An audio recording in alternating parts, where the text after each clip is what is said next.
Manila shimmered under the tropical afternoon sun. In the exclusive district of Makati, where luxury boutiques attracted the Filipino elite and wealthy tourists, a black sedan stopped in front of an internationally renowned store. Dionysia Pacquiao, a 70-year-old woman dressed simply but neatly, stepped out of the vehicle. Her hands, marked by decades of hard work in the fields of General Santos, held a small cloth purse. Despite her son Manny becoming one of the world's most famous boxers and a political figure in the country, she never abandoned her characteristic humility. The driver indicated he would wait while she shopped. Dionysia entered the store, whose interior dramatically contrasted with Manila's bustling streets. Imported marble floors, meticulously designed lighting, and shelves displaying items whose prices exceeded many Filipinos' annual salaries. In a corner of the store, Ricardo Lim, the Filipino-Chinese manager, observed the new customer with disdain. With his Italian suit and aristocratic bearing, he perfectly embodied the image of Manila's economic elite. For him, each customer was quickly evaluated based on appearance, and Dionysia, with her provincial dress and unhurried walk, did not meet his strict standards of exclusivity. Dionysia calmly browsed the aisles, admiring the displayed items. She wanted to buy a gift for her son's wife as thanks for organizing an upcoming charity gala. Her eyes settled on a beautiful crocodile skin handbag, an exclusive piece from the new collection. A young Visayan saleswoman approached Dionysia kindly, but Ricardo quickly intervened, sending the employee to attend to the accessories section. With a forced smile, Ricardo suggested Dionysia look for something more appropriate for her budget, using an openly condescending tone and alternating between Tagalog and English to intimidate her. When Dionysia insisted on seeing the handbag priced at 150,000 Philippine pesos, Ricardo openly displayed his contempt. He suggested she visit the markets of Divisoria or Green Hills, implying that a provincial woman couldn't afford to shop at that establishment. Despite Dionysia stating she had sufficient money, Ricardo remained inflexible in his discrimination, making derogatory comments about her Mindanao accent. An elegantly dressed older woman, Maria Reyes, a prominent philanthropist from an old landed family from Negros Occidental, witnessed the scene and intervened, reprimanding Ricardo for his unacceptable behavior. Embarrassed but maintaining her dignity, Dionysia left the store with held-back tears, passing by the luxurious display windows that reflected her silhouette, bent from years of hard work. Maria Reyes followed Dionysia outside, finding her seated on a bench facing the shopping complex's central fountain. At 65 years old, this widow of an important sugar industrialist and recognized patron of the arts approached Pacquiao's mother, visibly affected by the treatment she had received. Maria introduced herself and apologized for the manager's behavior, expressing her shame as a regular customer. During their conversation, Dionysia shared aspects of her life in General Santos City and the difficulties of raising her children alone after her husband abandoned them, without revealing her famous son's identity. She spoke of her small vegetable business and how she had worked tirelessly so her children could study. Moved by her story and her dignity in the face of humiliation, Maria offered to accompany her to other stores where she would be treated with deserved respect. For the next few hours, both women toured the shopping center. Maria, using her influence as a recognized customer, introduced Dionysia to kind salespeople who attended to her with deference. Finally, Dionysia found a beautiful Filipino silk shawl for her daughter-in-law in a local designer's boutique. While sharing Halo Halo at a traditional cafe, Maria explained that her kindness stemmed from a similar experience she had suffered years ago, when she was scorned in a Hong Kong jewelry store before inheriting the family fortune. As they parted, they exchanged phone numbers, with Maria offering her help during Dionysia's stay in Manila. 3 days later, Maria received devastating news from her doctor at St. Luke's Hospital. Her test results indicated advanced cancer requiring specialized treatment, available only in Singapore or the United States.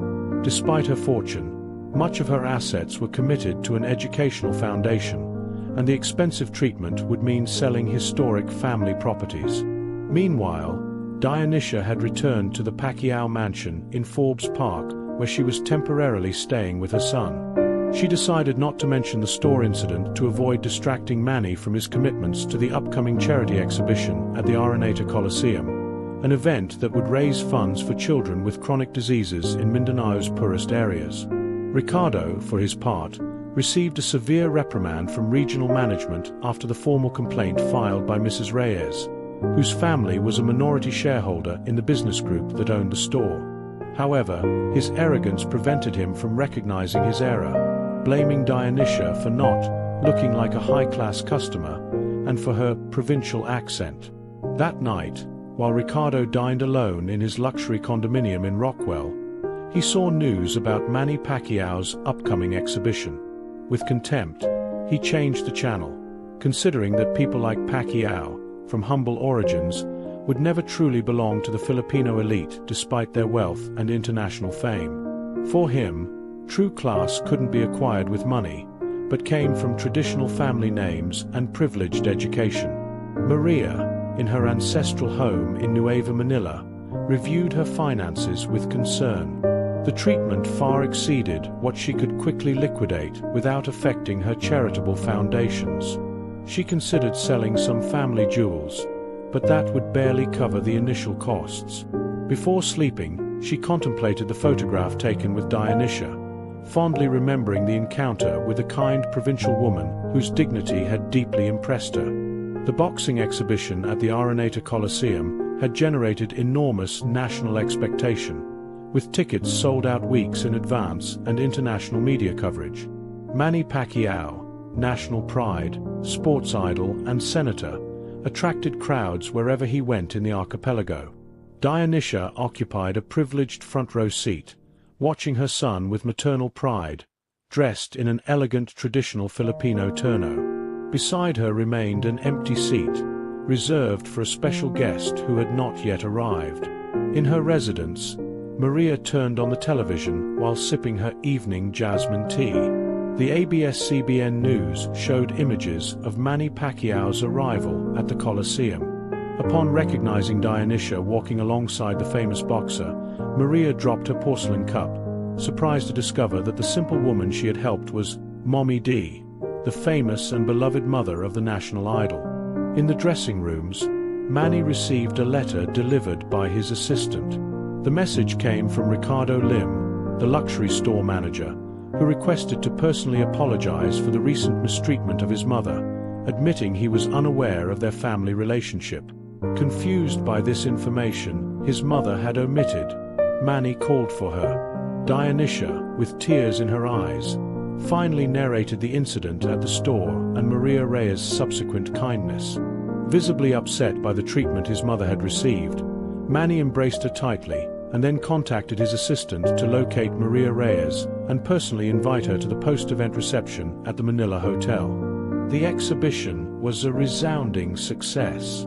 To the ovation of his compatriots, Manny demonstrated the skills that had made him the only world champion in 8 different categories, and the fundraising exceeded all expectations for schools and hospitals in Mindanao. The subsequent reception, held in the historic Fiesta Pavilion of the Manila Hotel, brought together personalities from Filipino politics, sports, and society. The president, senators, businessmen, and celebrities mingled in the hotel's elegant colonial atmosphere. Manny, dressed in a finely embroidered barong Tagalog, received guests accompanied by his wife Jean Key and his mother. Maria arrived at the event wearing a piña fiber Filipino terno, still impacted by the discovery about Dionysia's identity. Upon seeing her, the boxer's mother hurried toward her with open arms amidst camera flashes capturing the emotional encounter without knowing its background. Maria confessed her amazement at discovering she had helped the mother of the Pambansang Cameo, National Fist, but recognized that her assistance had been born from moral principles, not potential benefits. Manny approached and warmly received Maria, expressing deep gratitude for her kindness when others mistreated his mother, introducing her to the dignitaries present as a true representative of Filipino values. At that moment, Ricardo entered the hall. He had received a personal invitation from Manny without understanding the reason. Upon seeing Dionysia next to the famous boxer and senator, surrounded by the national elite, he paled as he realized the magnitude of his error.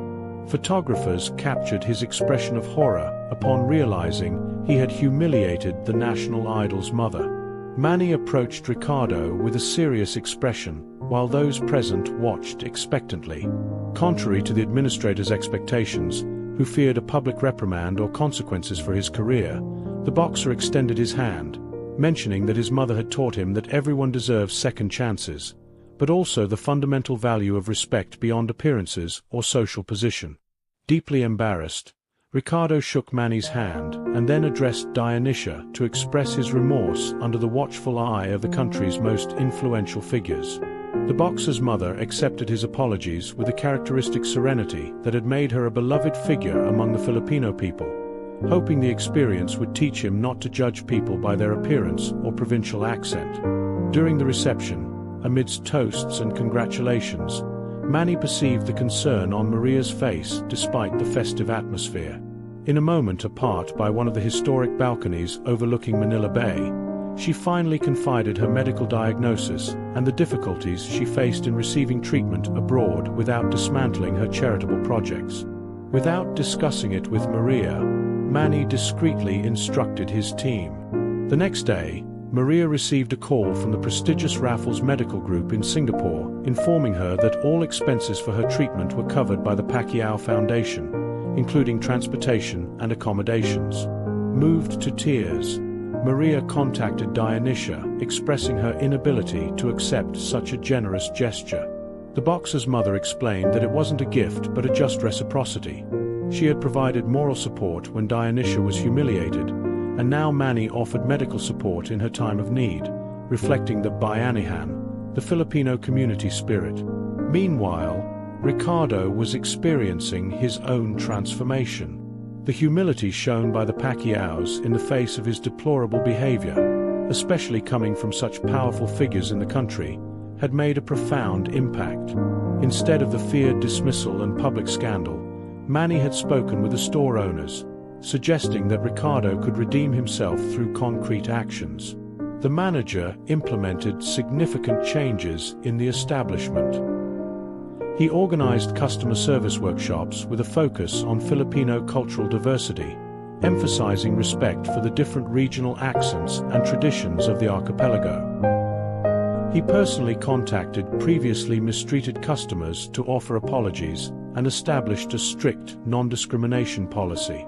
Luz, the young Visayan saleswoman who had witnessed the incident with Dionysia, noticed the transformation in her supervisor and dared to ask him about this change during one of the staff meetings. Ricardo reflected that he had discovered that true elegance does not lie in surnames, elitist education, or purchasing power, but in respectful treatment toward everyone, regardless of their provincial origin or regional accent. 6 months later, Manny returned from his international commitments to inaugurate a community center in Baico, one of Manila's poorest neighborhoods. The complex would offer boxing training, educational support, and free medical services for vulnerable youth, many of them migrants from provinces who, like himself years ago, had come to the capital in search of opportunities. Among the attendees were Maria, successfully recovered from her treatment in Singapore, and surprisingly Ricardo, who now collaborated as a volunteer in the Pacquiao Foundation's social programs, teaching business skills to young people from marginalized communities. During the inaugural ceremony, before hundreds of children from Baico and representatives from all social sectors, Manny shared the stage with his mother, Maria, and Ricardo. The boxer and senator explained that the center had been born from a chain of events, starting with an unfortunate act of discrimination, followed by one of kindness, reflecting his mother's teachings about transforming difficulties into opportunities through Bayanihan, the Filipino community spirit. Dionysia, with her characteristic simplicity that had made her a nationally beloved figure, emphasized the fundamental equality among all Filipinos beyond their regional origin, possessions, or appearances, placing true wealth in how one treats others and in pride for provincial roots. Maria shared how a simple act of kindness toward a stranger had transformed her life in unimaginable ways, allowing her access to necessary treatment and finding a new purpose supporting this community center that would now also offer treatments for children with cancer. Ricardo, addressing especially the young people from Baiko, many with notable provincial accents, acknowledged his hard lesson about the dangers of regional discrimination and elitism so deeply rooted in Filipino society. He announced that his company had created an internship program for youth from marginalized communities, offering them training in customer service and administration. After the ceremony, the four shared a private moment in the center's office, decorated with photographs of young boxers from all the country's provinces. Ricardo presented Dionysia with the same handbag she had wanted to buy that day as part of the corporate apology. Dionysia, smiling, preferred that its value be donated to the center's scholarship program, expressing that she no longer needed status symbols to feel valued. Manny proudly contemplated his mother. Despite the international fame, fortune, and political power he had achieved, the values she had instilled in him in General Santos, his humility and respect for everyone regardless of their origin, remained his greatest treasure. Maria took Dionysia's hands, reflecting on how her act of helping a provincial woman who seemed out of place in Makati had unexpectedly transformed her own life, giving her a second chance.